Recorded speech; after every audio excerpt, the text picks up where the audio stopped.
A very good afternoon to you and welcome to Lunchtime Primetime News, coming to you live and direct from the Newsfirst studios here in Colombo. I'm Krishan Devasagayam. Let's start off with a look at this afternoon's headlines.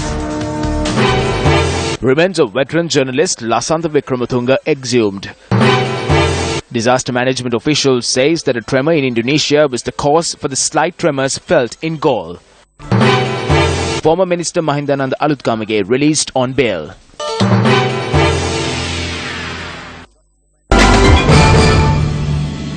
And in your lead story this afternoon, exhumation of the remains of late veteran journalist and former editor-in-chief of the Sunday Leader newspaper, Lasantha Wickrematunge, has been completed and his remains have been sent to the Colombo Judicial Medical Officer for further investigations.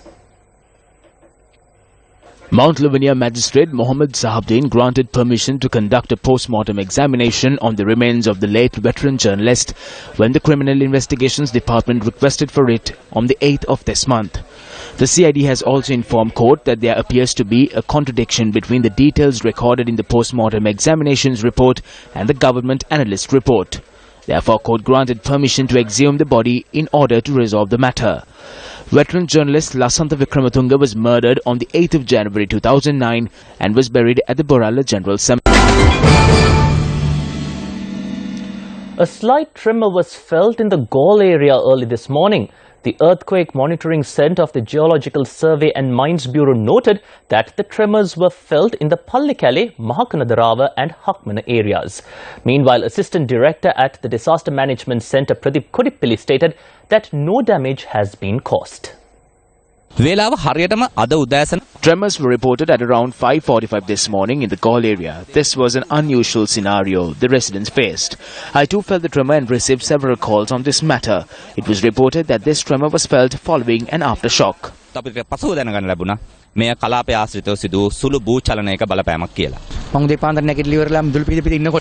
When I was sweeping the garden in the morning, I heard a loud noise which was followed by a tremor.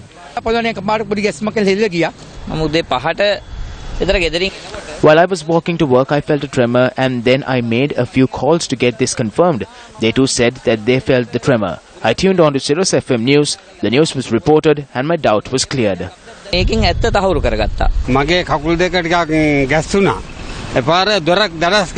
heard a loud noise and then the front door closed. I thought it must have been a tremor because I have experienced the same during the tsunami.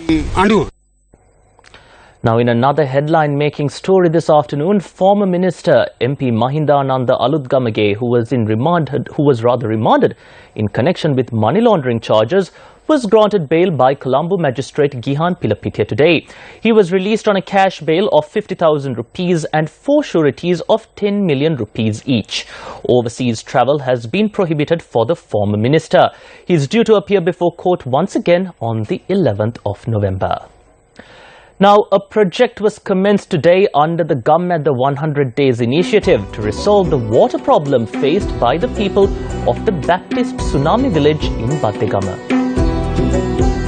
A number of villages across the island have been affected due to the lack of clean drinking water for a number of years. Even though the people of this village were relocated following the 2004 tsunami, they have not had access to clean drinking water. This is why the Government 100 Day initiative came forward in order to ease their plight. Today, the foundation stone was laid for a drinking water project in the Baptist Tsunami village in Bategama.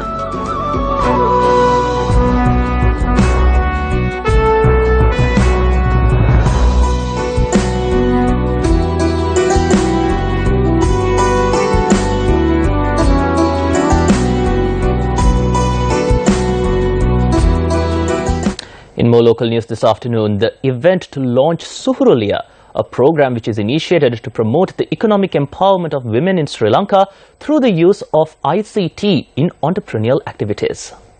The event, which was organized by the Ministry of Telecommunication and Digital Infrastructure, saw the participation of several dignitaries including Subject Minister Harim Fernando and Professor Maitri Vikramasinghe. They're doing similar programs. Right now we are on a program where teaching 5,000 kids on a pilot project of coding. Next year we're trying to actually give devices to 500,000 students and start coding in their curriculum. These are great initiatives Sri Lanka is trying. We are trying to revolutionize this industry. Connectivity is one of the key things that we are trying on. We are fiber optically, we have laid about 2/3 of the country is already laid, but the last mile have not yet gone in. We're doing new innovations. We're trying to get the Google balloon to come into Sri Lanka. By November, it's going to be up. If that happens, the entire country will be connected with 4G LTE technology.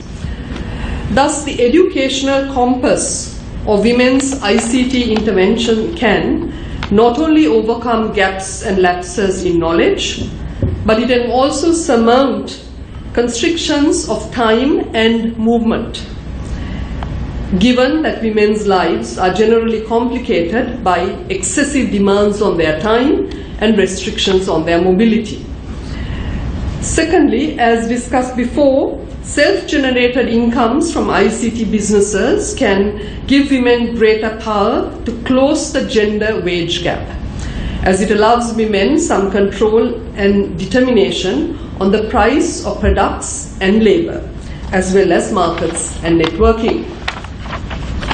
Yet I believe that the most significant ICT intervention for women involves its potential to prevent the phenomenon of violence against women. I'm talking about the possible use of mobile apps to report personal safety breaches and risks, to receive emergency assistance, and to obtain services for survivors of sexual and gender-based violence. World Tourism Day is celebrated today.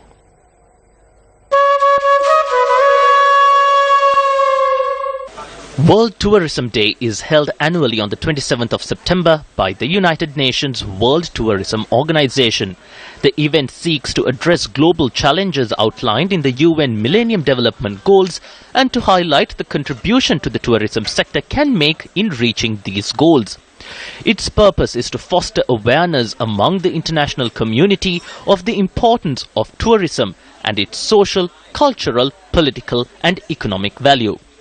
World Tourism Day 2016 is being celebrated under the theme Tourism for All, Promoting Universal Accessibility.